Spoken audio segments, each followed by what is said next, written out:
Seguimos, damos la palabra al doctor Sánchez del Hospital La Paz, encargado de la unidad de hemodiálisis, abordaje del prurito en enfermos renales. Gracias.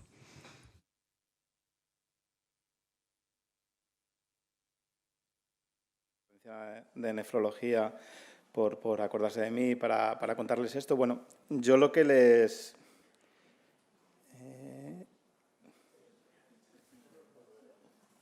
¿Lo puedes poner, Pablo, en...? Sí, sí podéis, sí, porque...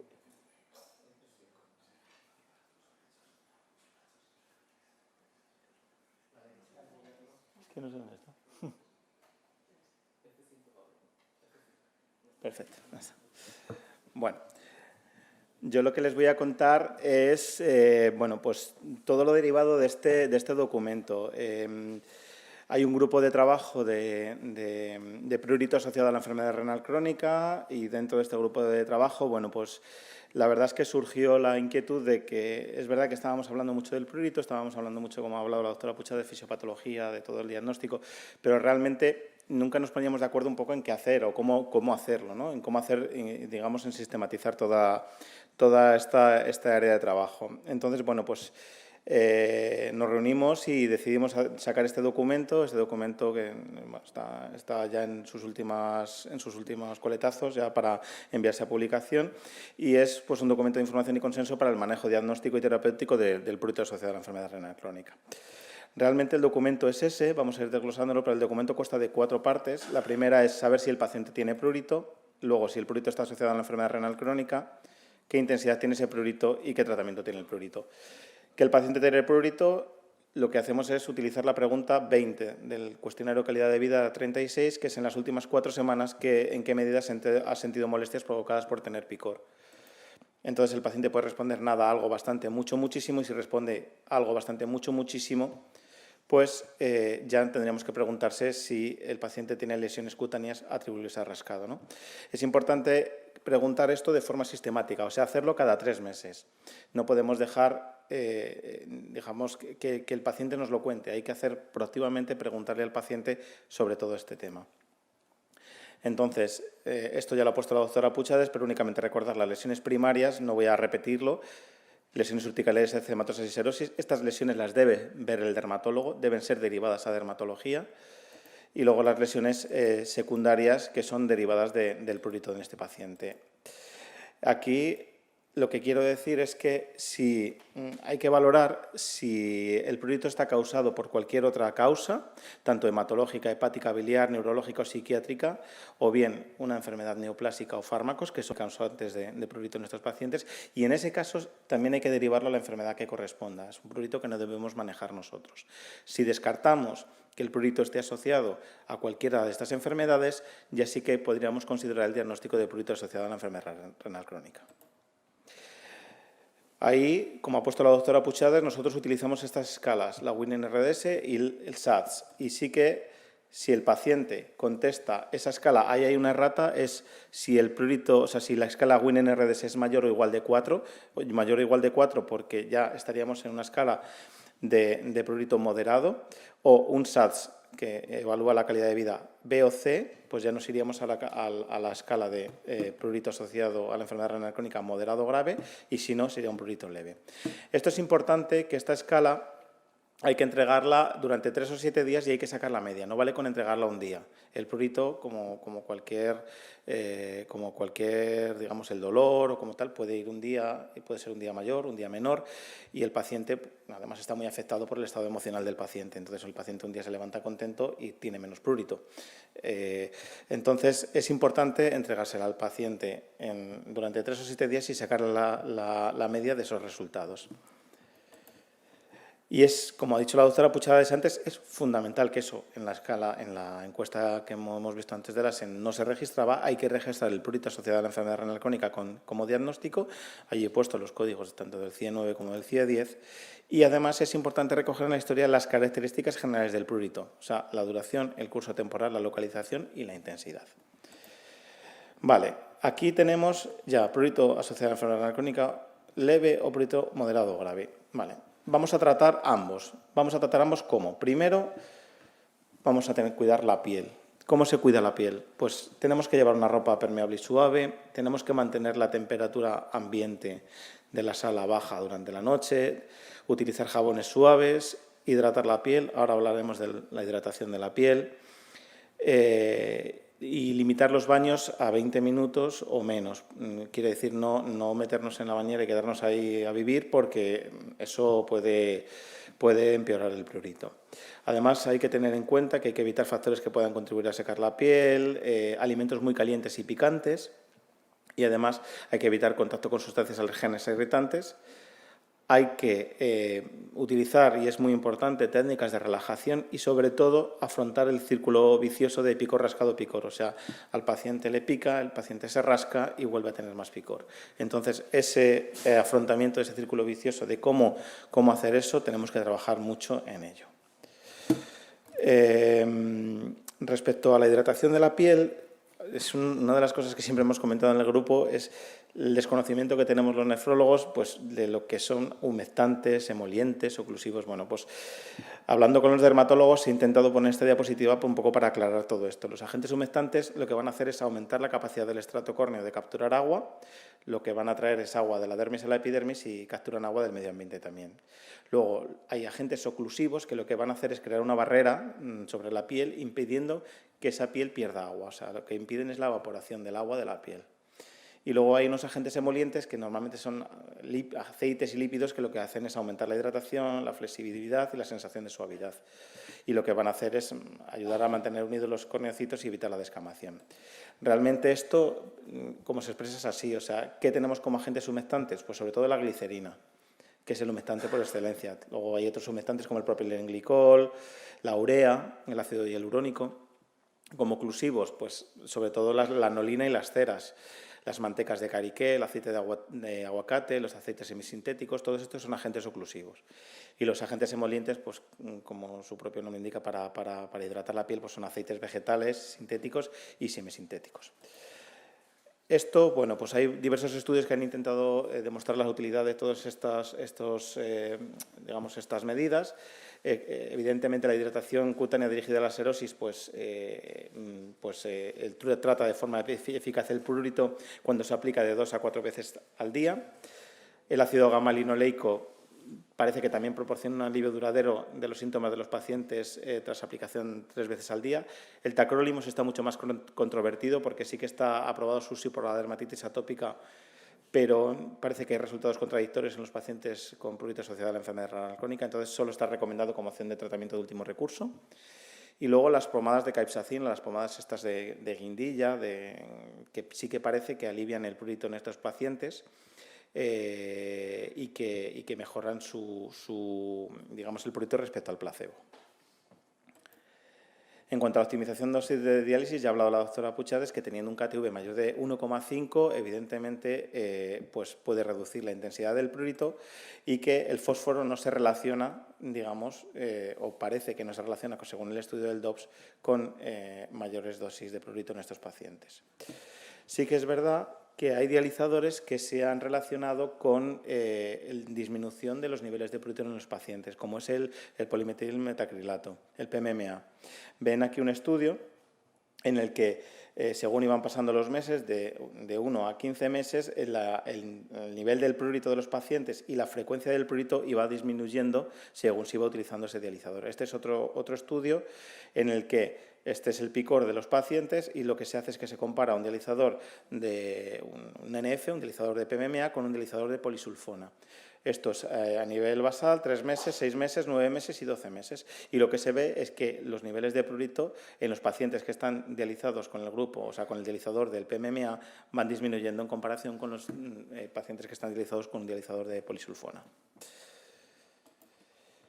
En cuanto a la gabapentina y la pregabalina, los gabapentinoides, bueno, pues hay que recordar que la gabapentina imita al neurotransmisor GABA, la pregabalina lo que va a hacer es inhibir la liberación de glutamato presináptico y bueno, pues sí que hay algunos estudios que intentan evaluar la eficacia de estos tratamientos en el manejo de estos pacientes.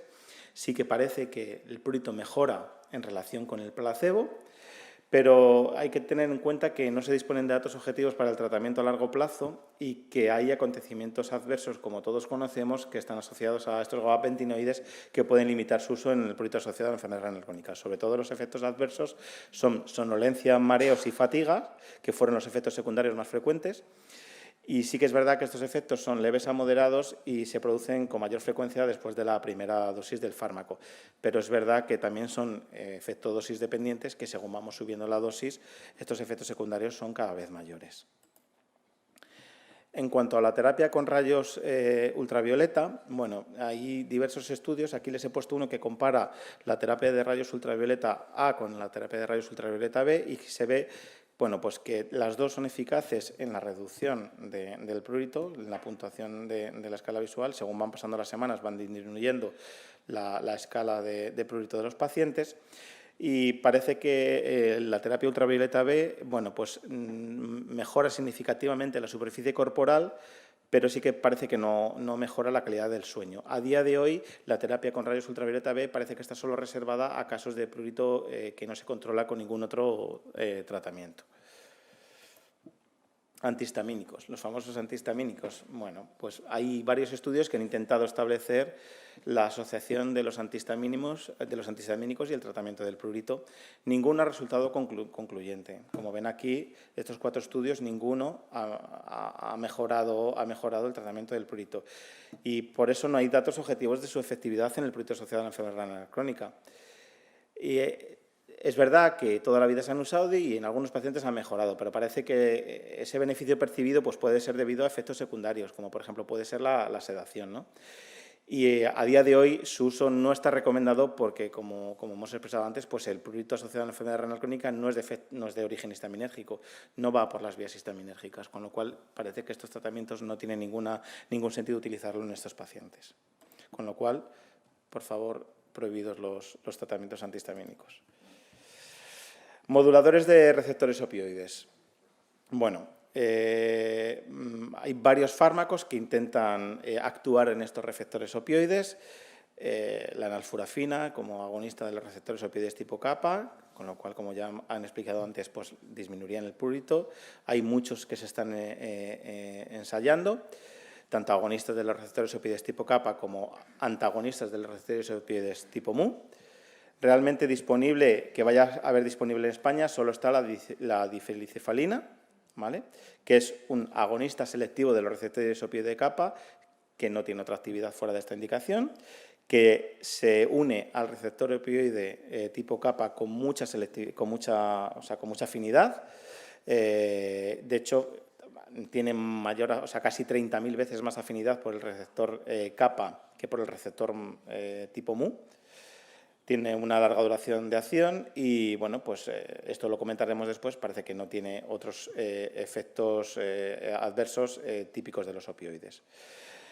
Actúa a nivel periférico, tanto a nivel del sistema nervioso periférico como de las células inmunes que presentan estos receptores y no atraviesa la barrera hematoencefálica.